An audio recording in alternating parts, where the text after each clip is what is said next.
Assalamualaikum warahmatullahi wabarakatuh. Solih-solihah, apa kabar hari ini? Semoga tambah semangat ya.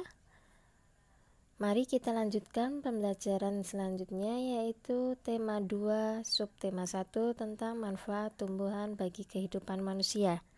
Sebelum memulai pembelajaran hari ini, marilah kita buka pembelajaran hari ini dengan membaca basmalah bersama.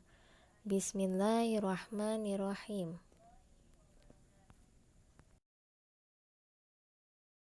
Kali ini kita akan membahas tentang dongeng. Apa itu dongeng, solih-solihah? Nah, dongeng merupakan cerita hayalan atau cerita yang tidak benar-benar terjadi.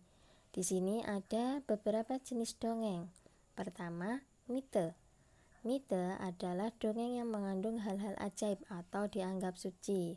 Tokohnya yaitu dewa-dewa. Kemudian legenda. Legenda adalah dongeng tentang sejarah nama atau asal-usul daerah. Kemudian yang ketiga, fabel. Fabel adalah dongeng yang tokohnya hewan dan menceritakan tentang kehidupan hewan. Yang keempat, hikayat.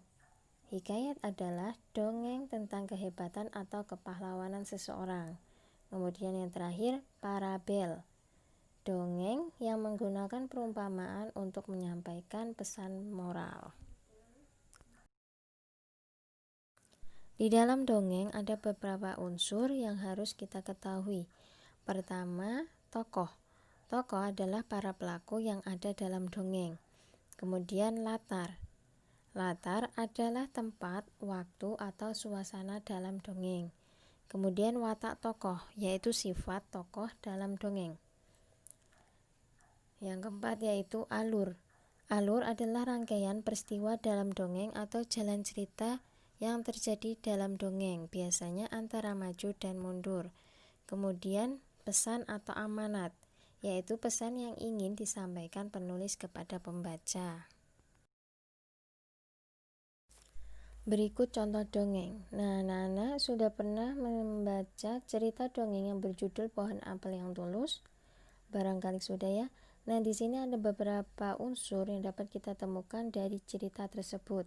Pertama, tokoh. Nah, tokohnya yaitu pohon apel dan anak laki-laki. Sifat dari tokohnya yaitu pohon apel sifatnya baik hati, sedangkan anak laki-laki sifatnya suka meminta. Kemudian latar. Latar atau tempat terjadinya cerita tersebut yaitu di kebun atau perkebunan. Kemudian alur.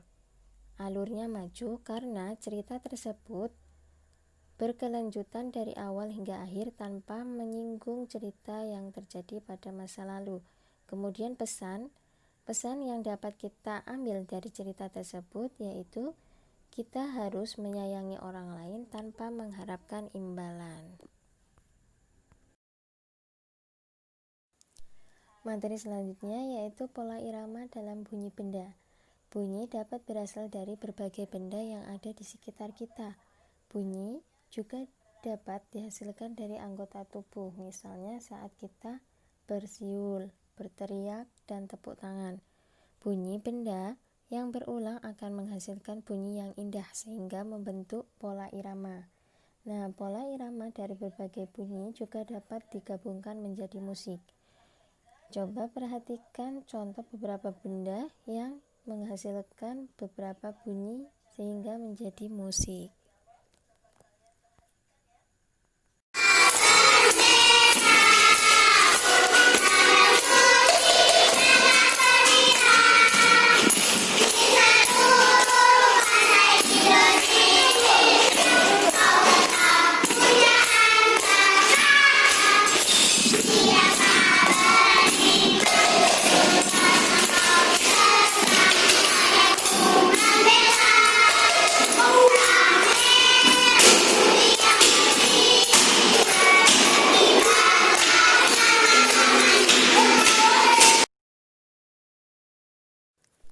Sifat pertukaran atau komutatif pada penjumlahan.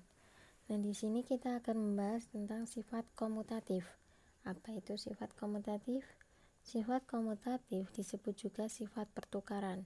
Secara umum, sifat komutatif penjumlahan dapat ditulis A plus B sama dengan B plus A.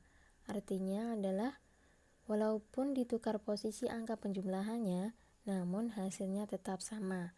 Perhatikan contoh berikut. Ibu meletakkan 3 tangkai bunga mawar di vas besar dan 4 tangkai bunga mawar di vas kecil. Berapa jumlah tangkai bunga mawar seluruhnya? Nah, yang di sini yang ditanyakan adalah jumlah seluruh bunga mawar. Berarti kita jumlahkan.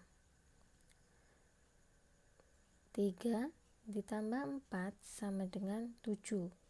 Nah, karena sifat komutatif berarti posisinya kita tukar. Menjadi 4 ditambah 3, maka hasilnya 7. Jadi, walaupun ditukar posisi angka penjumlahannya, hasilnya tetap sama. Kemudian contoh lain, di sini ada angka 36. Penjumlahannya yaitu 30 ditambah 6 sama dengan 6 ditambah 30.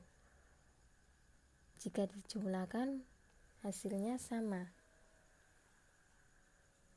Kemudian 16 ditambah 20 sama dengan 20 ditambah 16.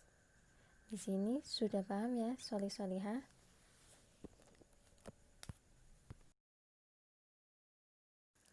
Pengamalan sila kedua Pancasila. Di sini ada 2 contoh pengamalan sila kedua Pancasila. Pertama, mengucapkan terima kasih kepada orang lain. Dengan berterima kasih, artinya kita menghargai dan menghormati orang yang telah berbuat baik kepada kita. Kemudian yang kedua, meminta maaf kepada orang lain. Saat berbuat salah, kita sebaiknya langsung meminta maaf. Meminta maaf diucapkan dengan sungguh-sungguh, ikhlas, dan niat baik untuk tidak mengulanginya lagi. Nah, itulah 2 contoh perbuatan terpuji sesuai dengan pengamalan sila kedua Pancasila.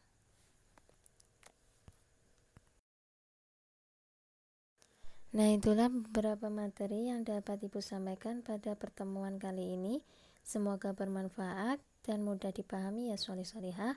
Wassalamualaikum warahmatullahi wabarakatuh.